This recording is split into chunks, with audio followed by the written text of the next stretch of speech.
Good afternoon, ladies and gentlemen.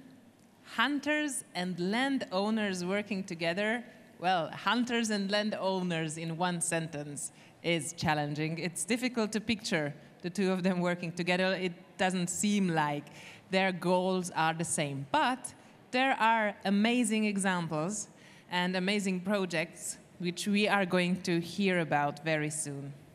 Our speaker is Manager Conservation at South African Hunters and Game Conservation Association, and she is the expert of this field. Please welcome Lizanne Nel.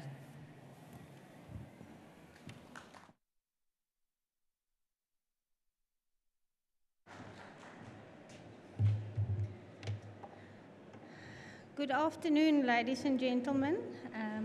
I want to use the opportunity to thank the organizers of OWN and the World Conservation Forum for inviting me to give this presentation. I work for the SA Hunters and Game Conservation Association, and I'm their conservation manager. So, South Africa, for those of you who don't know, is on the southern tip of Africa. We're the third most biodiverse country in the world. We've got roughly 2% of the world's land area, but we've got 10% of the world's plants. Now, we have roughly 57 million people in South Africa, a lot of different cultures. We've got 11 official languages, and our people have an intimate relationship with nature. Part of our constitution also makes provision for the conservation and sustainable use of wildlife. So it's a right of the people of the country. Just to give you a brief history of wildlife populations in South Africa, in the beginning of the 19th century, wildlife was not owned by the people in South Africa. So people didn't feel that they utilized wildlife, and they overutilized wildlife. From a government perspective, there wasn't a good understanding of the biology of some of the wildlife species. And in some cases where there were diseases, the government actually authorized the killing of wildlife because they thought that that was the origins of some of the diseases. So by the beginning of the 19th century, there was a shift from wildlife as a livelihood to domestic animals. So the early conservation efforts in South Africa, the first private game farm was established in 1875 to actually protect wildlife. And then in 1897, government started looking at legislation to form formal protected areas. We saw the Kruger National Park, which I'm sure many of you have heard about, being established. And you can see that the numbers of game were really very low at that point. In 1949, our organization was established as a hunting and conservation association to protect wildlife and promote responsible hunting. And around about 1959, we started seeing hunting safaris operating as an income source for private land to fund private conservation efforts. Now, 1991 was the dawn of the South African successful conservation model, and this model is built on 3 pillars. The first is an enabling legislative framework. The second is conditional ownership of wildlife by private sector, communities, and individuals. And the third is a free market economy. Now, I'll be talking a bit about landowners from the perspective of the state, communities, and private sector. Now, private sector in South Africa has roughly 14% of the national estate under wildlife management. Now, that's more than twice the size of our formal protected areas. But for them to fund these conservation areas, they have to generate income from wildlife. Now, about 5% of those areas do photographic tourism. Roughly 50% of these areas generate income from hunting, while 30% of these private wildlife areas have hunting as their major source of income that fund conservation. There's also other income streams, like hunting for meat purposes or live sales of animals. Now, these wildlife areas contribute to the wildlife economy in the country. It contributes to our conservation targets in the country, and it also provides ecosystem services that actually fuel the economy in the country. Because with things like without water, even the economy won't function properly. So what is the conservation impact of these private conservation initiatives where landowners and hunters actually collaborate? So I've indicated that the area under conservation is more than twice our formal protected areas, and we've seen wildlife numbers in South Africa increase to more than 18 million since the dawn of our successful conservation models. Wildebeest numbers increased from 34 to above 26,000.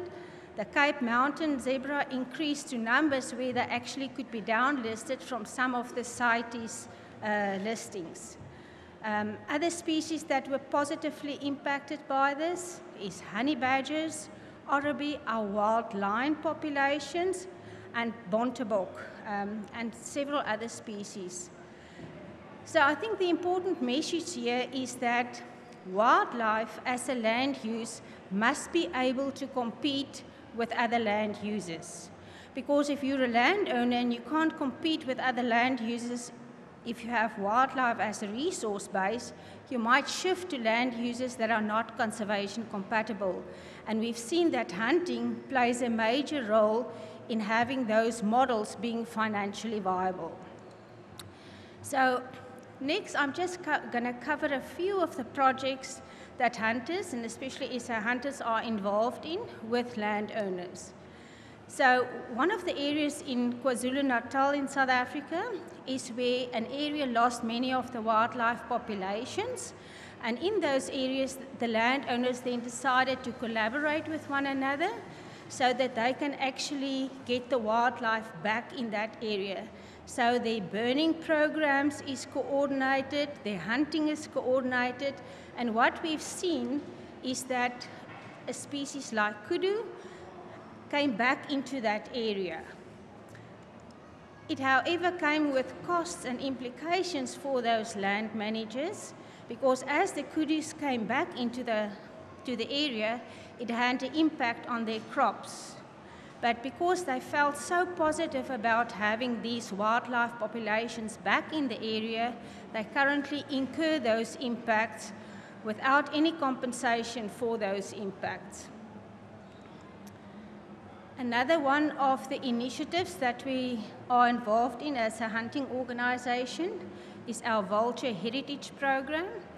Now, vultures worldwide are critically endangered. Their numbers are continuously decreasing, which is a major concern.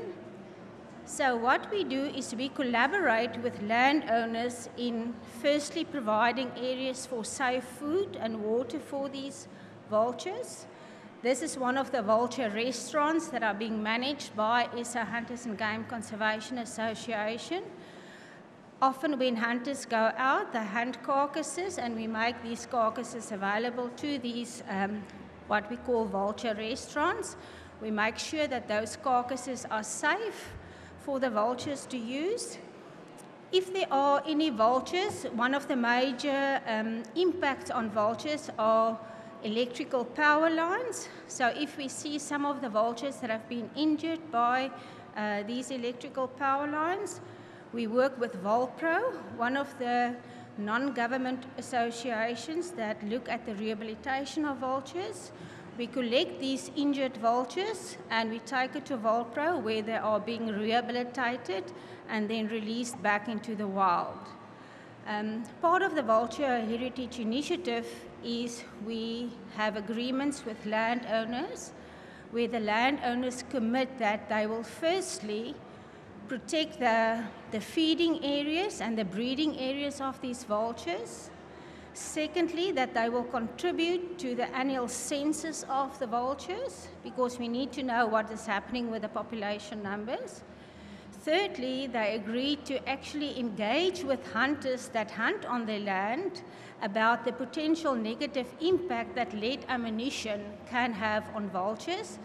The blood lead levels of vultures are very high, and we want to make sure that they are not at risk when hunters are in the area, that they either not use lead ammunition, or where they do use lead ammunition, that the entrails and so are buried so that scavengers can't get to those.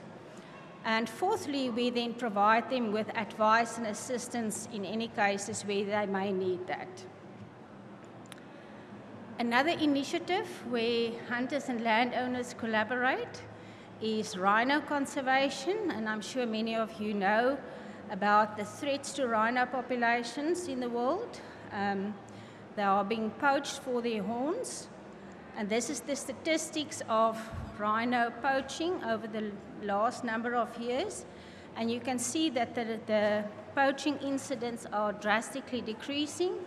And in 2021, the incidence was roughly 249 between January and June. Now, the successes in rhino conservation is very much a result of private sector. More than 50% of the rhinos in South Africa actually occur on private land, and this comes at a huge cost to private landowners. The security cost for protecting that rhino is very, very high. And at the moment, there's no incentives from government to actually support private landowners in these initiatives. From the hunting community side, our contribution to this is that we are involved in many of the anti-poaching operations for rhinos. Some of our members are also rhino owners. We are also involved in providing funding for the RODIS program. Now, the RODIS program is where DNA profiling are being done for rhino horns, so that when there's a poaching incident and rhino horns are confiscated, they can trace back where that rhino horn comes from, because there is a DNA profiling bank, which is called RODIS. So we have over the years provided a lot of money for that. There's also some dogs that are involved in some of the anti-poaching operations. We provided funding support for those dogs. And we're also involved in policy processes related to rhino conservation, anti-poaching strategies, and so on. And then some of the other anti-poaching operations we do is our branches get involved in clearing certain areas of snares, saving wildlife in those areas from being caught up in some of those snares. Then we've got a project where we actually engage with local communities. Historically, our communities have not been part of the wildlife sector, but if we want to grow the wildlife sector in South Africa, it must be inclusive, and we want to make sure that we take communities with us in growing the wildlife sector. They are also custodians of land in South Africa, but because they have not historically been involved in the wildlife sector, there's a need for mentorship programs and partnerships between those that have the experience and new entrants into the wildlife sector. So one of the projects that we have is a relationship with the Kwasanguya community in KwaZulu-Natal, where our members are landowners that are bordering land with the Kwasanguya community, and they have a very long and productive partnership over the last couple of years. What is interesting about this specific community is they have an integrated approach towards land management, where they have wildlife, they have sugarcane, they have forestry, and they also have a project where they manage indigenous Nguni cattle.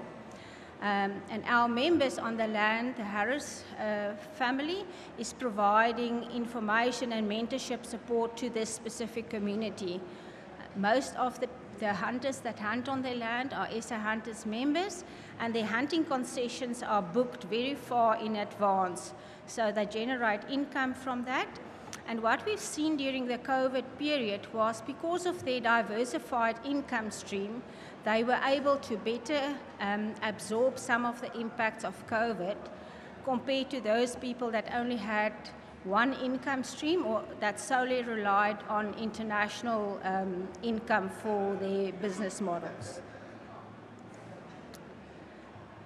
Then our Working Wild initiative is where we actually, one of the initiatives as part of our Working Wild initiative is where we provide support to formal protected areas in South Africa. Now, we've seen over the last number of years that especially our provincial parks are struggling when it comes to sustainable financial support.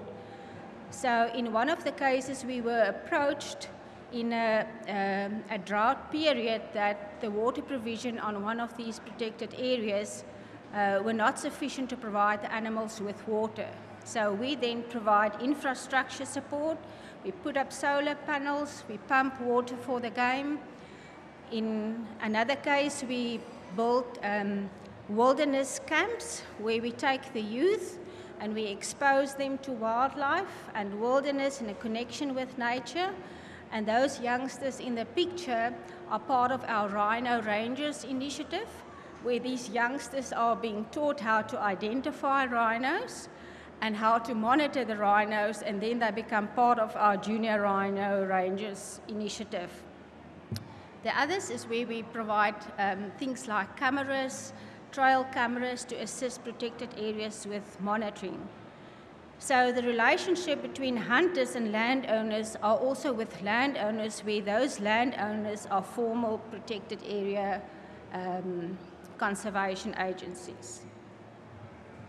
Then as far as predator conservation is concerned, some of our predators in South Africa, the numbers are increasing, while for others they are under threat because of changing habitat conditions, fences changing migration routes in the case of cheetah, and there's also wildlife and human conflict between predators and some of the land managers.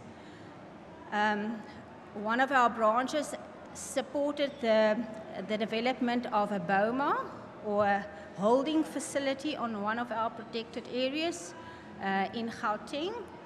And this area is used when animals are being translocated, and when wild cheetah are captured, they are being brought to this area.